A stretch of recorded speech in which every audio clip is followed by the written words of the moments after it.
آقا علیہ السلام نے ارشاد فرمایا کہ جنت کے خزانوں میں سے ایک خزانہ ہے، جو بندہ اس کو پڑھتا رہے گا اللہ تعالیٰ اس کے دنیاوی غم بھی دور کریں گے اور دنیاوی فکر بھی دور کریں گے، اور فرمایا کہ اس میں 99 بیماریوں کی شفا موجود ہے، اور وہ کلمہ ہے لا حول ولا قوت الا باللہ۔ اب یہ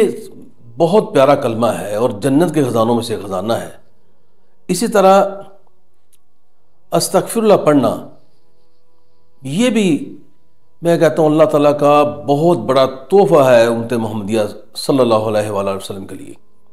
اتنا شاندار تحفہ ہے کہ اس میں نجات ہی نجات ہے، دنیا میں بھی اللہ تعالیٰ اس کو سرخرو کریں گے اور آخرت میں بھی وہ بندہ سرخرو ہوگا جو بندہ استغفار یا استغفر اللہ پڑھتا رہتا ہے، کثرت سے پڑھتا رہتا ہے۔ ہمارے ایک دوست نے کہا جی یہ آپ استغفر اللہ کا متعلق بیان سنا آپ کا، اور آپ ہمیں بتائیں کہ اس کو پڑھنے کا طریقہ کیا ہے استغفر اللہ کو۔ استغفر اللہ اگر کسی کو کچھ زیادہ مسائل میں وہ بندہ گرا ہوا ہے، زیادہ پریشان ہے، تو اس کو پھر اس کو لگاتار ہی پڑھنا چاہیے، استغفر اللہ ورد کرتے رہنا چاہیے۔ اس کو اپنا وہ وظیفہ بنا لے، ورد بنا لے، چلتے پھرتے اٹھتے بیٹھتے اللہ سے معافی مانگتا رہے، استغفر اللہ پڑھتا رہے، اور جو بھی اس کو مشکل ہے، وہ بلا ہے، وہ ٹل جائے گی انشاءاللہ تعالی۔ حضرت علی علیہ السلام فرماتے ہیں تعجب ہے اس آدمی پر جو ہلاک ہو رہا ہے اور اس سے بچنے کا طریقہ اس کے پاس موجود ہے۔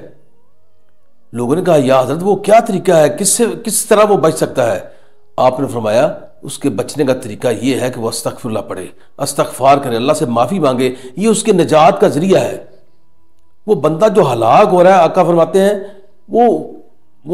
بندہ جو ہلاک ہو رہا ہے اگر وہ استغفر اللہ پڑھتا ہے تو اللہ تعالیٰ اس کو نجات عطا فرماتے ہیں اس مشکل سے، پریشانی سے، مصیبت سے، بلا سے،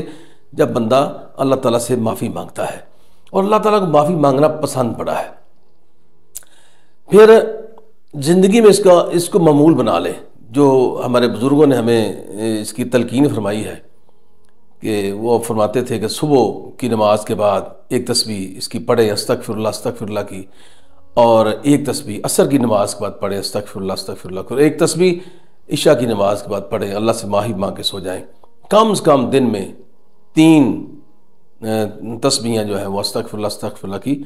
پڑھنی چاہیے۔ انشاءاللہ جب آپ شروع کریں گے پھر آپ اپنی زندگی میں تبدیلیاں دیکھ لیں گے کہ کیا کیا تبدیلیاں آپ کی زندگی میں آ رہی ہیں، کیونکہ آقا علیہ السلام نے ارشاد فرمایا جو بندہ استغفر اللہ پڑھتا ہے اس کے ایک تو گناہ معاف ہوتے ہیں، اور اگر وہ کسی مشکل میں پھنسا ہو تو اللہ اس کی مشکل کو آسان کر دیتا ہے، کسی مصیبت میں ہے تو اس کی مصیبت کو اللہ دور کر دیتا ہے، اور اگر وہ رزق کی وجہ سے پریشان ہے تو اللہ تعالیٰ اس کو اس جگہ سے رزق عطا فرماتے ہیں جہاں سے اس کو وہم و گمان بھی نہیں کہ یہاں سے مجھے رزق آ سکتا ہے، اللہ وہاں سے رزق عطا فرمائیں گے۔ تو یہ حضرت علی نے فرمایا یہ نجات ہے، یہ دیکھیں ہر چیز سے نجات ہے۔ سورہ نوح کی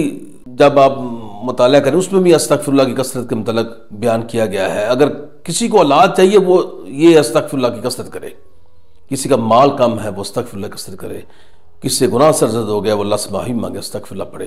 کسی کا کاروبار نہیں چل رہا تو وہ استغفر اللہ کی کثرت کرے، اگر زمین بنجر ہو چکی ہے تو استغفر اللہ پڑھ کر اس میں حل چلائے، اس میں وہ زمین میں زرخیزی انشاءاللہ تعالیٰ پیدا ہو جائے گی۔ جب بندہ استغفر اللہ کثرت کرے گا اللہ رحمت کی بارشیں برسا دیں گے، جب بندہ دل سے استغفر اللہ پڑھے گا تو اس کے کاروبار بھی آپ کے چمک جائیں گے، کام بھی آپ جو بھی کام کریں گے اس میں اللہ آپ کو کامیابی عطا فرمائے گا۔ تو یہ زندگی میں معمول بنا لیں،